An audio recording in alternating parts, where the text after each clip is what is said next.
What is going on, you guys? Welcome back to the channel. If you guys seen the last video, we bought a carbon fiber hood for Project Blueberry. We clear coated it, we added the lip, we added the mirrors, and it is looking so much better.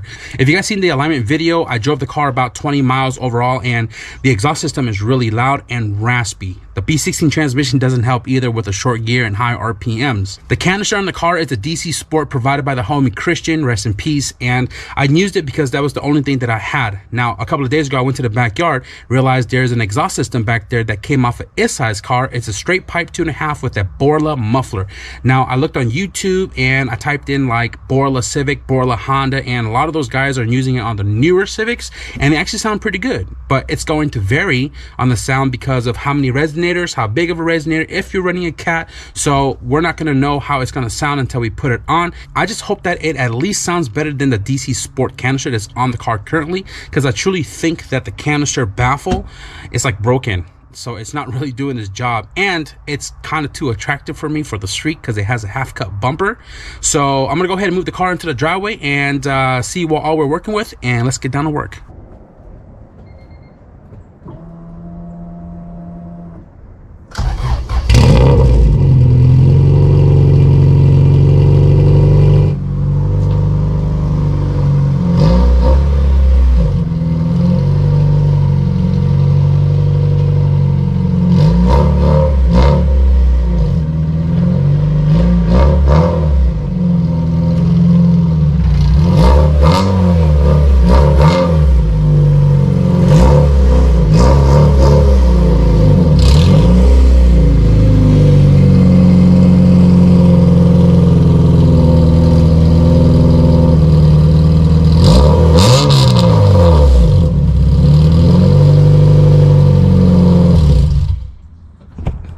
I'm telling you, it wasn't loud when I did it the first time.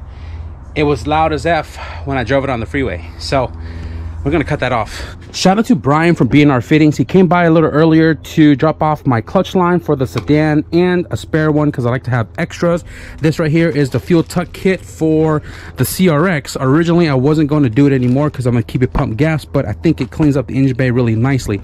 If you guys need fuel delivery stuff, be sure to hit him up. Brian's link is always in the description below. He's more active on Instagram, and his phone number is on there. The website hasn't been updated, but he does still sell all of the stuff you guys see here on the channel. So the CRX is currently on the charger because this battery came out of that EG I swapped with the ceiling cam, and owner got a new one, so I have the old battery. It holds charge if you drive it every day, but if you don't drive for a couple of days, it completely dies. Battery's bad, but you know, we're just gonna rock with it for right now, and I'll get a new one later. I'll go in the backyard, pull out the other exhaust system, get this car on jack stands, take some measurements to figure out how far I need to cut, and then we'll proceed with lobbing this giant canister off the car.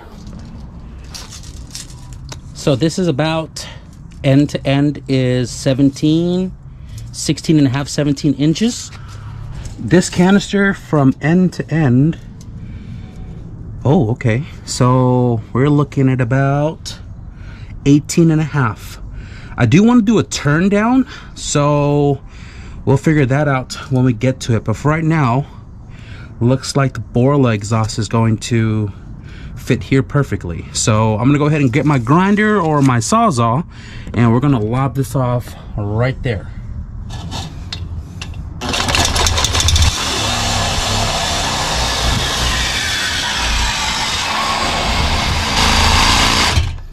Holy crap, this thing is pissing. That right there is condensation, guys, and that is a good indication of a healthy engine.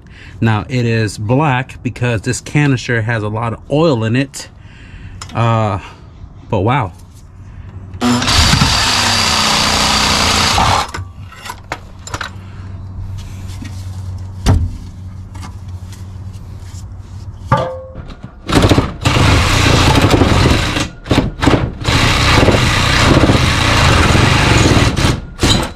And battery's dead.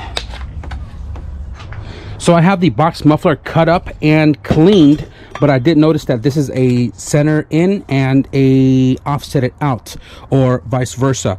I'm gonna have to use the center for the tailpipe over the LCA, so that way we're not going to be hitting either the tire or the frame if I use the offsetted end. The offsetted end is going to be out the back, and I think it's going to bug me a little bit because I'm a little OCD. When it's not symmetrical, it bothers me, but we're going to rock with what we have. We do have a little turn down right here I found in my little parts box, and this is not a true 2.5. This is not 2 1/4 either. It's like a 2 3/8 or something like that, and it kind of just slips right into this hole, which is a 2.5. So we do have a little play, and I don't think it's going to suffice much on an all motor car. So we're just gonna rock this turn down, which is probably gonna be the last thing I'm gonna weld on. But right now I'm gonna go ahead and test fit this in the back half of the car here, prop it up with some jack stands maybe, and tack it in. And if it looks good, we'll pull it off and we'll weld it up. I'm not even gonna lie to you guys, this thing looks so freaking funny. It's such a small tube compared to the full 3-inch exhaust I normally do, and it just looks weird with the oval muffler. But like I said, we're just rocking with what we have. I mean, not shabby, it just looks funny.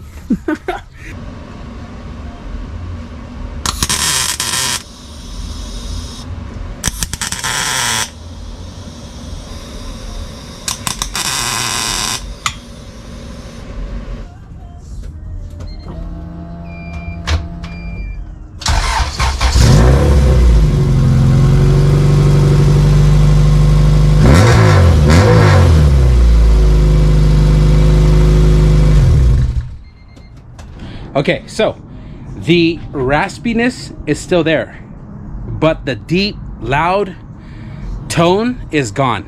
I mean, this is only from what I can hear. It's sitting on the driveway. We're not gonna really know how it's gonna sound until we get onto the freeway, but the raspiness is typically the resonator, and because this is an aftermarket, like cheap eBay mid pipe, that resonator is probably not doing its job.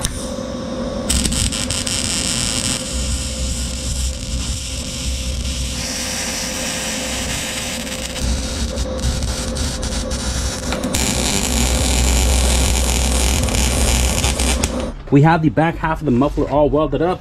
This seam is welded, turn down is welded, hanger is welded. I want to add one more hanger, but I don't really have that much more rods. The only piece that I have left is this guy, but that's just not enough.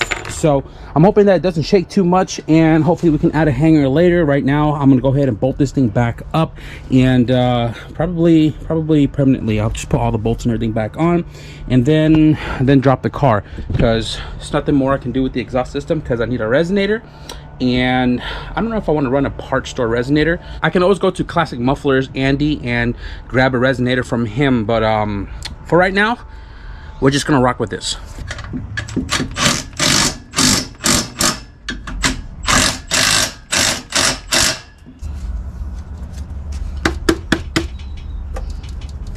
It looks crooked. I'm gonna have to unbolt the flange and clock it back and tighten it back up, because that's gonna bother me.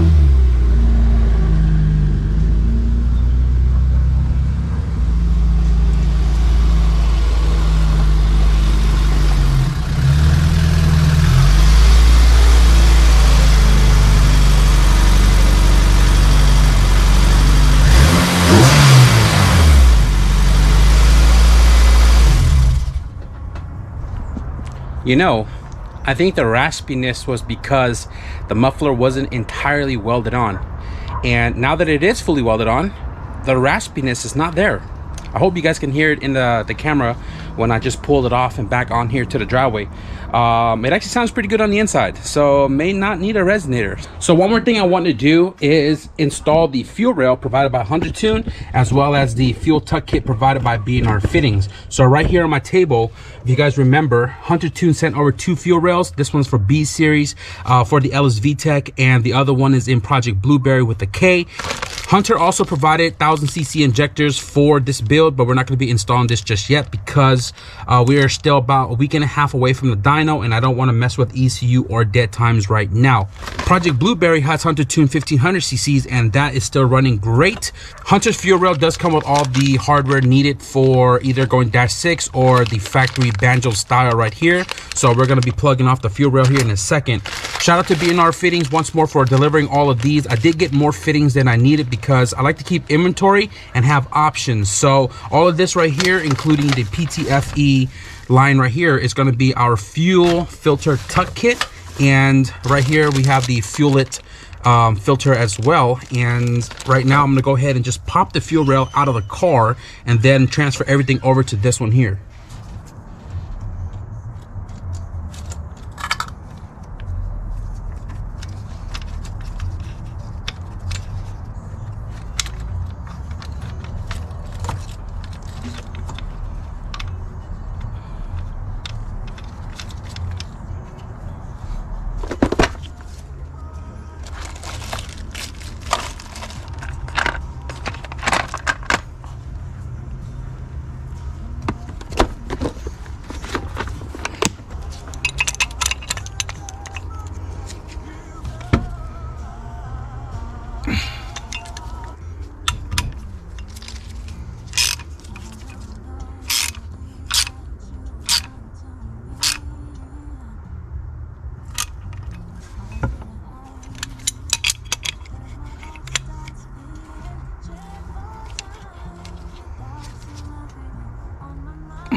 All right, fuel rail system ready to go back in. So now I got to take out the fuel filter, which is this guy right here. The bracket is 2 10 mils. That comes off. And then this right here is the feed line from the tank. And normally it's supposed to be bolted down right there. Right here, this little bracket. And you could just use a 14 mil wrench to break that 14 loose. But because mine is like bent out of the way, got a vice grip on here. I already got it loose. I'm gonna pull that off, pull these off, pull this entire unit out, and then we'll build our fuel filter tuck line.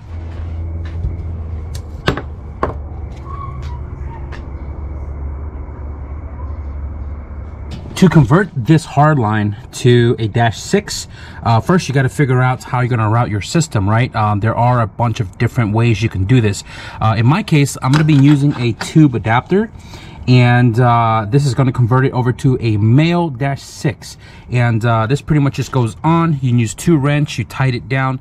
The compression ring on the inside, the little brass right there, is going to compress onto the hard line, which then seals tight and convert this over to a -6. So what I'm going to do is I'm not going to cut this all the way back. I'm just going to cut the end off right here, and you can be a little ballsy with a grinder or a Dremel, or you can use this tube cutter right here. So I'm gonna figure out if I have some space to do this and cut that little lip off.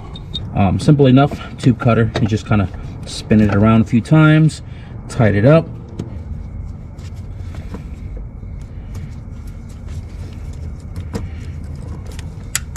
Okay, well, fitting dropped and disappeared, but you can see the flare is gone.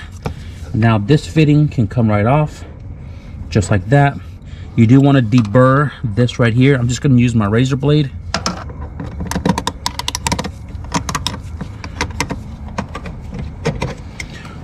So what I'm going to do is I'm going to take a little sandpaper and just scuff up the coating that's on this hard line, so that way the compression ring will go on much easier.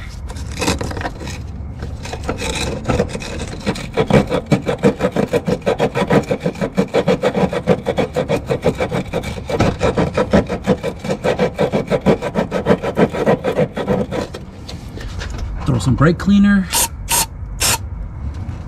This is the tube adapter. You have a sleeve, a compression ring, and then the -6. So you put the sleeve on first.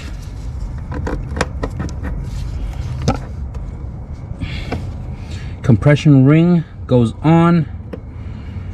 You do want the lip of the tube to stick out of the compression ring a little bit, and that's what I'm trying to do right now. I'm trying to push it further in.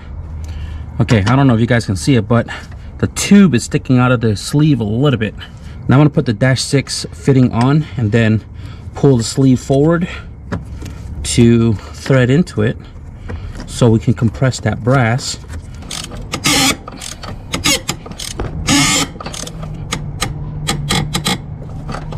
All right, that's pretty tight. If it leaks, we'll tighten it up some more. Easy accessible from the top side here. I don't know if you guys can see this, but off the fuel rail we have a 96-6. The fuel filter is sitting at the bottom here, and it is actually pointed close to the thermostat ground. It is going to angle up a little bit more, and the reason for that is because the filter coming off the rail straight out this way is going to hit this tab right here, and I don't want that. And also I don't want it to look like it's just going to stick all the way out here. The whole point is to tuck the filter, not have it fully visible. And at the bottom here we have a 45 coming off the feed, and then we have a 90 on the bottom of the filter right there. Originally I was going to do a straight, but I didn't really remember how tight it was with a Victor X manifold, so I think this is what we're going to do. And it's just going to go right under the throttle body and then right to the fuel feed.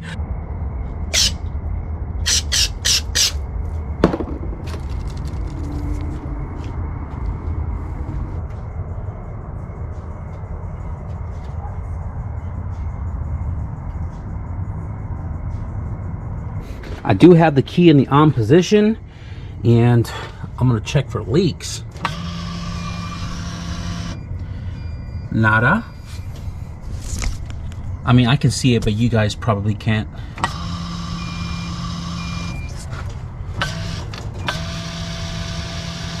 Okay, well, I don't smell fuel at all, so try to crank this thing over real quick.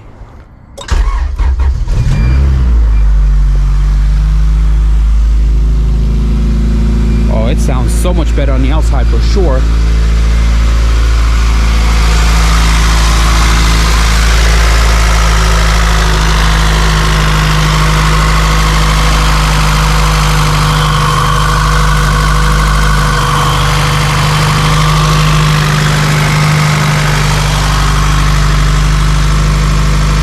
All right, guys, so productive day.